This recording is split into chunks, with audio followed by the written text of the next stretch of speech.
Holy City Center Radio, it is episode 124, and I am your host, Christian Sanger. Today is Friday, May 19th, 2023. Time for the weekend. If you need some plans, head to holycitycenter.com/events. You can see what is going on all around town. Plenty to do. I know it's been a little rainy these last few days. I don't know what the weather is going to be like on the weekend. Hopefully this deluge is over. But regardless, whether you need to be indoors or outdoors, there are plenty of things going on in town. So just head to the website and you'll be able to find the best plans for you and yours. All right, so pretty quiet end to my week. Didn't have a whole lot going on. I mentioned I went to that comedy show on Monday, which was a lot of fun. But other than that, not a whole lot to report back on. As of this recording, I'm planning on seeing Grace Potter at the Windjammer. Always a great show. I've seen her a handful of times in the past. I'm a little bummed because I think they're going to end up moving this show inside. It was supposed to be out on the beach stage, and I've been to a couple of concerts since they've started that, and I'm pretty bummed that may be the case because I was looking forward to like nice weather, being out on the beach. It's just really cool venue and a cool spot to see live music. But if it's moved indoors, I'll still be going and we'll still have a good time. Just that little extra fun will be taken away, but I'm sure I'll have a blast and I'll report back on everything on Monday. They did have to move Wednesday's show inside because of the weather. And yes, Grace Potter playing back-to-back nights. I believe she did the same a year ago. So yeah, looking forward to it. Hopefully it's you'll be listening to this on Friday or after. Hopefully I had a great time. Maybe some of you were there and you had a blast as well. I'm also supposed to be seeing Nate Bargatze, a stand-up comedian, on Saturday at the Performing Arts Center. This will be my third time seeing him. He is super funny. You can check out his specials. They're on different platforms. I think he has a couple on Netflix. But he's a really awesome stand-up comedian, a clean comedian in some sense. Like there may be some curse words here and there, but he doesn't kind of overly rely on that or anything like overtly sexual or, so if you're looking for, someone that can just make you laugh because their jokes are so good, he's definitely the guy for that, and definitely looking forward to it. Whatever you all have planned this weekend, I hope you have a blast. But with that, let's get into the news. Unfortunately, some sad news to report. Charleston Police Chief Luther Reynolds this week shared an open letter with the citizens of Charleston, which is announcing his plans to end the cancer treatments he's been going through and enter hospice care. Chief Reynolds originally shared his diagnosis with the community back in November of 2021. And then just a handful of months later, in February of 2022, Chief Reynolds announced that doctors had to, amputate one of his legs as a course of treatment. That's just how bad his cancer was, unfortunately, and seemed like he was making progress despite that, very dramatic type of surgery having to have. But apparently, we don't really know the details. Not our business to know unless he wants to share them. But apparently, the treatment isn't working, at least the way they want it to, and he has made that difficult decision. Very sad to report. And, my thoughts, and I'm sure all of yours as well, are with Police Chief Reynolds, as well as his family and friends. Certainly sad to see this open letter when it came out. You can read it, by the way, by clicking on the link in the show notes. And just wish things were better. But as I said, we're certainly thinking of Chief Reynolds during this time. Moving on to politics, I have that update as promised on the abortion ban, and unfortunately, as we kind of expected, the ban passed. So the South Carolina House passed a bill that would make abortions more restrictive in the state. S-474 passed in an 82-33 vote, and the bill will now head to the South Carolina Senate. The Senate actually had a similar version of this bill. House had a far more radical version, more extreme. When they realized that just was not going to pass the Senate, they decided to try to do something as close to the Senate's version as they could. And it appears they have found something enough that they feel confident, I would assume, that the Senate will agree with this. So currently, South Carolina allows abortions until after 20 weeks of pregnancy. The proposed bill would ban abortions in the state 6 weeks after conception and 12 weeks in the event of a rape, incest, or in the case of the mother's health. Yes, just 12 weeks for those 3 instances. And as I said there in previous episodes, it's not a simple process of just saying, hey, I was raped. I would like to have an abortion. There was talks of having to have like an affidavit, and they would have to involve file a police report and similar things. So I haven't had a chance to read the full bill. I don't know a ton of the details yet that officially passed. Plus, the Senate still has to pass it, but we'll get into that more once it's officially passed, because I'm sure it will be, as it is one of Governor McMaster's priorities. One of the reasons he called the General Assembly back into session for this extra time. They were supposed to be wrapped up already. So I don't see how this will end any differently than it ultimately passing. So a week before the special session, and we talked about it on the last episode, Democrats in the state introduced over 1,000 amendments to the bill. They were hoping to delay and fight this bill as long as they could.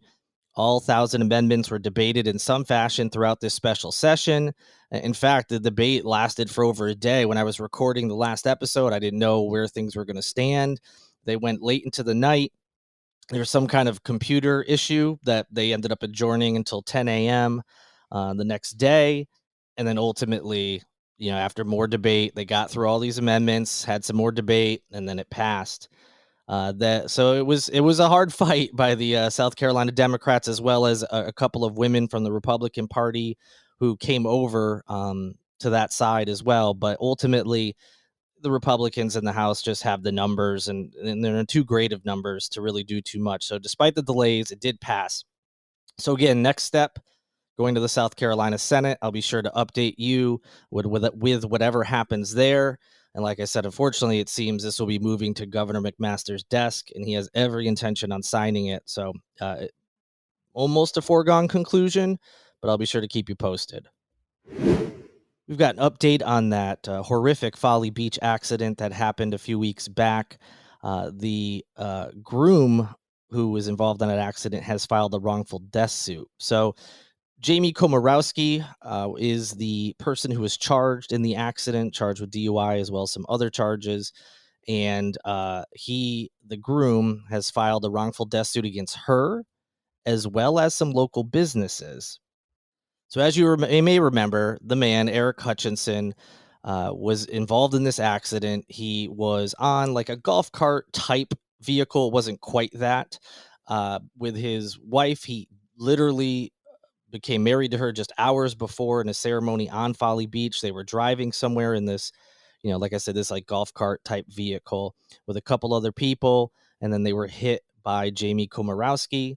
And unfortunately, his bride died in the accident, and he and the other two had some pretty serious injuries. And there's been some rumors swirling around, and people just wondering, where was the suspect, drinking? Is it one of those situations where maybe she was overserved, and so some restaurants or bars could be liable? Well, Hutchinson and his attorneys believe that, yes, there are many people besides just Komoroski that are going to be liable. So back on April 28th, as I mentioned, Hutchinson and his new bride, Samantha, were in a vehicle with two others traveling down Ashley Avenue out on Folly Beach.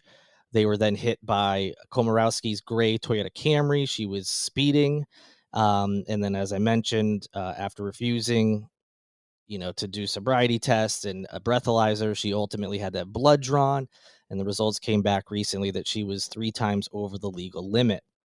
In this lawsuit, it alleges that Komoroski had a, quote, booze-filled day of bar hopping, end quote, and the establishment she visited that day had an obligation to exercise due care in serving alcoholic beverages. So in addition to Komoroski, the lawsuit names Snapper Jack's, the drop-in bar in Delhi, Crab Shack, Taco Boy, and El Gallo Bar and Grill, which is actually kind of out on Daniel Island almost, not on Folly, and also a company called Bottle Cap Holdings, LLC. The court documents allege Komoroski started drinking at El Gallo Bar and Grill before heading out to Folly Beach and visiting those several bars I mentioned all along Center Street.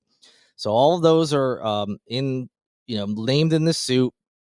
The attorneys say that they have done some different kind of investigating to figure out where she was that evening, and they've alleged that she shouldn't have been served because she was visibly drunk, mentioned things like slurring, having a hard time standing, et cetera, et cetera. So far, one of those businesses is pushing back. That is Taco Boy, who, by the way, supposedly Komoroski was recently hired by them. She had started training, and obviously after the accident, they terminated her employment.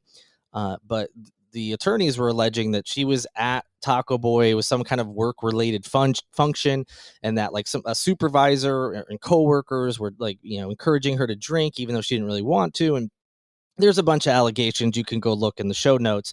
But Taco Boy has responded through a spokesperson named Melissa Reardon. The statement that they released on Wednesday afternoon said that Komoroski was not in their restaurant and was not served alcohol there on the day of the fatal crash. The statement also denies that there was any organized employee function around drinking, as the attorneys for the victims alleged. So they're pushing back on that. They also said in their statement that they're basing their claim that she wasn't there or served alcohol on that day from the restaurant on reviewing over 16 hours of security footage, looking at receipts, and interviewing other employees. So we'll see how this all plays out, because the attorneys seem to think she was there. Maybe they were misinformed, because the restaurant is saying she wasn't, but we'll certainly keep you updated on any developments in this case. All right, let's try to end on a happy note. We got some good stories here. First, let's talk about the Spoleto Festival. It's almost about that time here in Charleston. And in an effort to welcome some new audience members to the festival this year, Spoleto Festival USA this week announced the start of what they're calling Pay What You Will ticket pricing.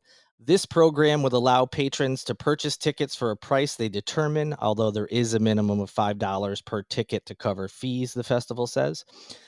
There are over 25 performances where people can choose to use the Pay What You Will option. There's a total of those events. They're going to have a total of more than 1,300 tickets available for this Pay What You Will program. So a decent amount of tickets will be available for anyone who's interested in partaking. To access the Pay What You Will tickets, you have to go to spoletousa.org/PWYW. Audience members can select which performances, dates, and times that they would like to go to. And during checkout, they just have to select the seat's value that they are able to pay. Again, the minimum of $5. To ensure a more broad access for as many people as possible, only 2 tickets per performance are going to be eligible for that Pay What You Will pricing, and obviously they're subject to availability as well. If you have any questions or need assistance, you can call the Spoleto box office at 843-579-3100. If you missed some of those instructions, of course, you can track back and rewind, as it were, and listen, or also just hit the link in the show notes and it'll all be there for you. Holy City Magic, which, if you're unfamiliar, is a venue in downtown Charleston, and I believe is still the only venue whose primary focus is magic shows.